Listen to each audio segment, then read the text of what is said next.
Di saat di luar Ramadan kadangkala kita berantakan hidup. Kita bertakbir sebagai bentuk syukur kita kepada Allah Azza wa Jalla, bahwa semua ketaatan yang dapat kita lakukan.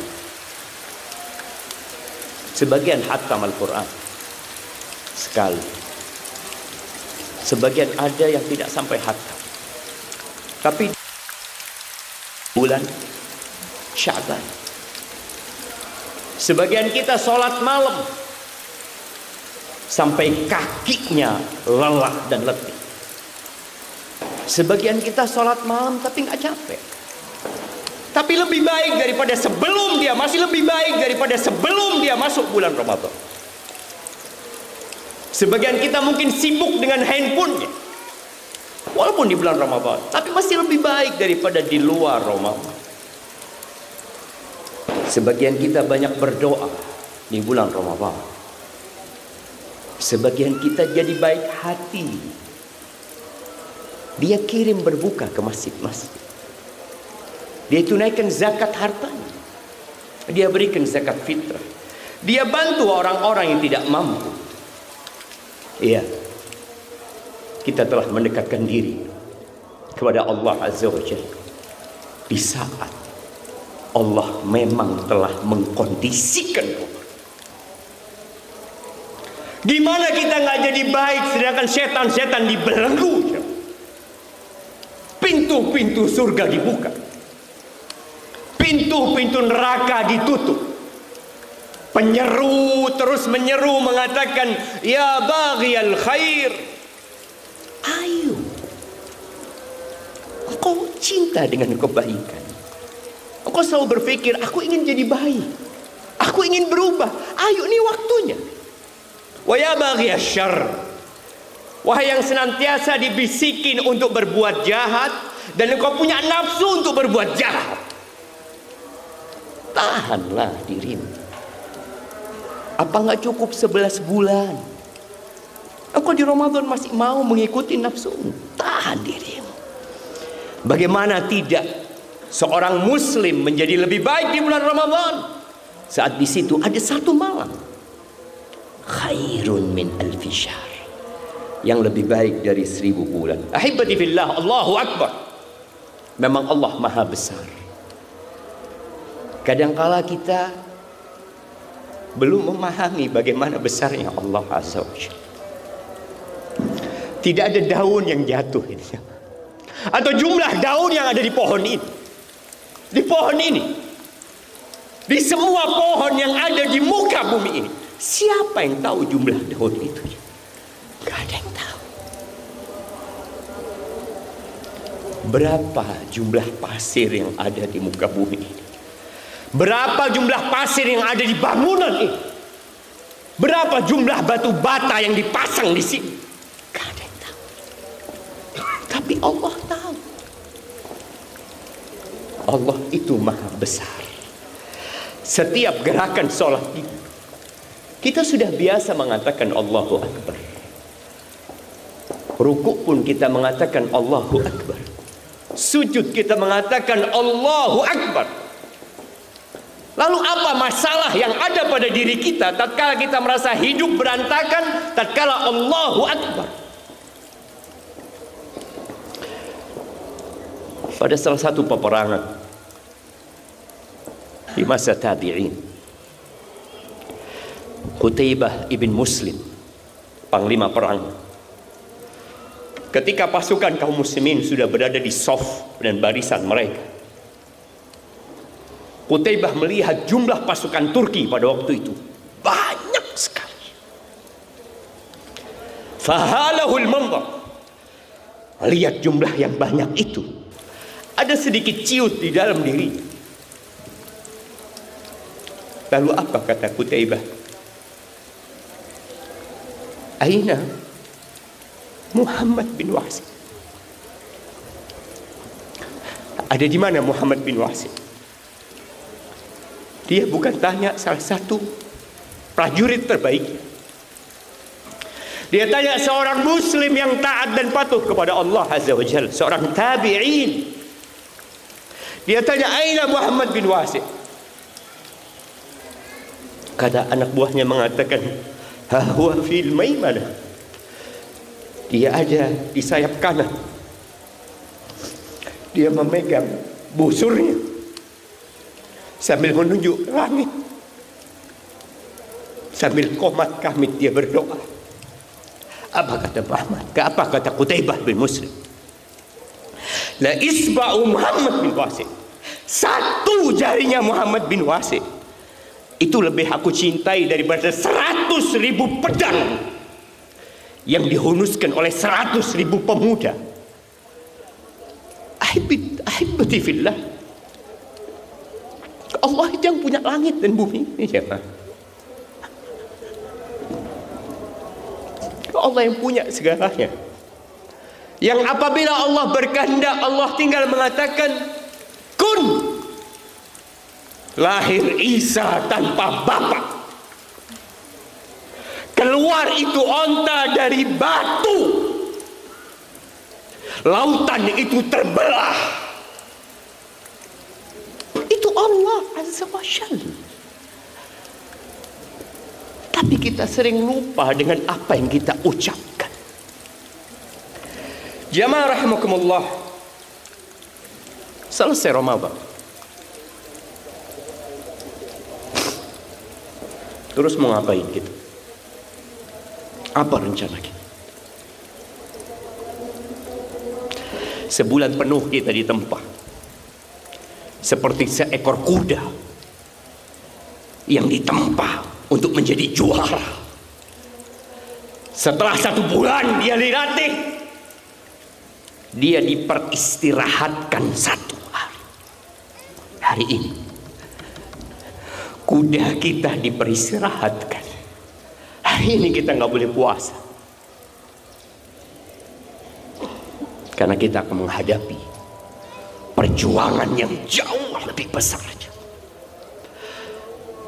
Kita akan menghadapi setan-setan yang dikeluarkan kembali.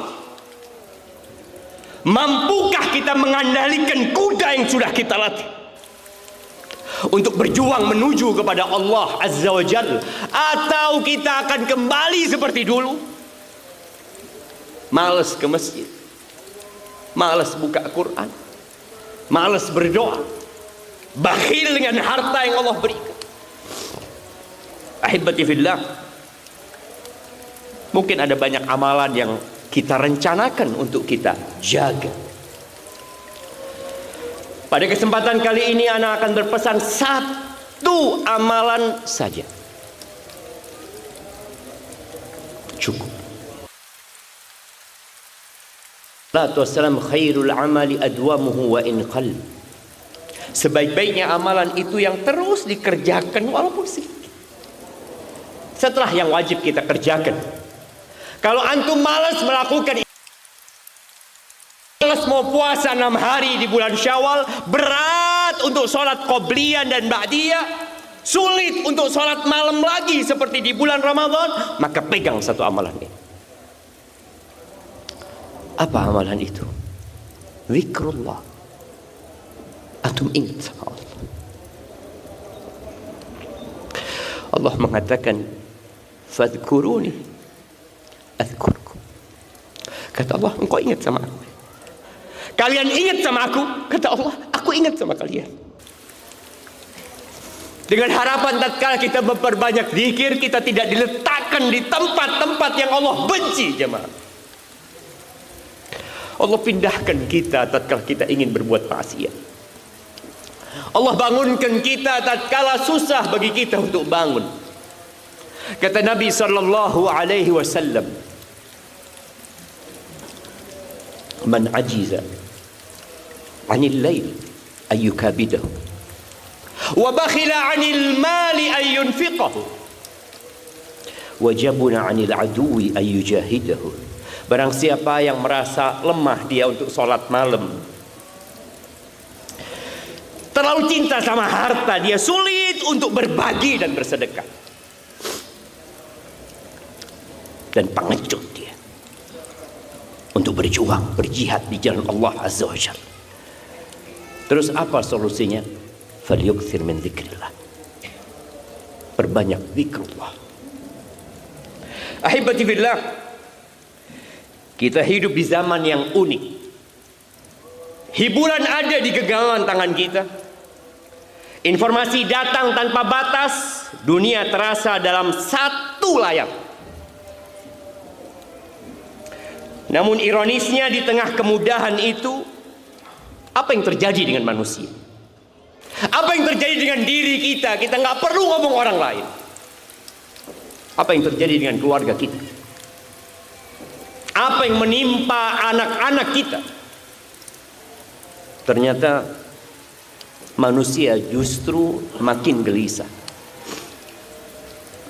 Data, ya, kita sekarang bicara dengan data. Kita tinggal cek di Google, kita cek di AI, kita tulis data apa saja, engkau akan dapat melihat. Lebih dari 1 miliar manusia di muka bumi ini mengalami gangguan kesehatan mental.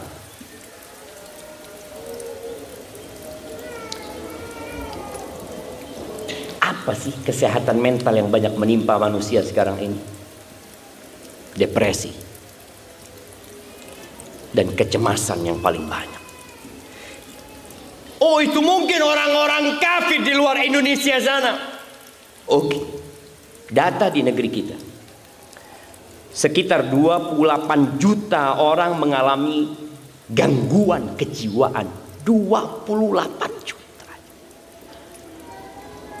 Tapi dia tidak seperti orang gila yang pakaiannya compang-camping, yang dia tidak mandi berhari-hari. Enggak. Pakaiannya perlente, menyenangkan dilihat,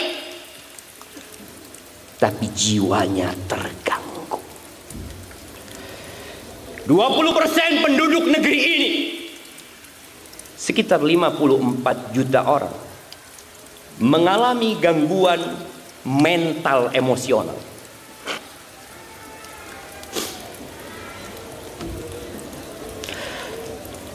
Ada yang melihat suaminya meledak-meledak kalau marah. Anaknya teriak-teriak.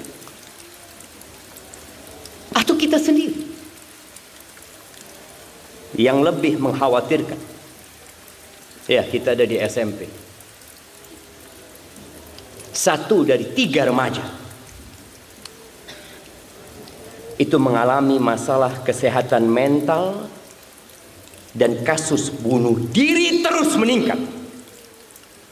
Tiap hari 2 sampai 3 orang bunuh diri. Dan 90% diantaranya memiliki riwayat gangguan jiwanya. Apa penyebabnya? Bukan karena kurang hiburan. Bapak-bapak kita kurang hiburan.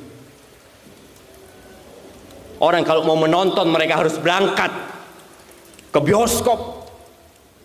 Nenek-nenek kita mungkin tidak pernah melihat televisi.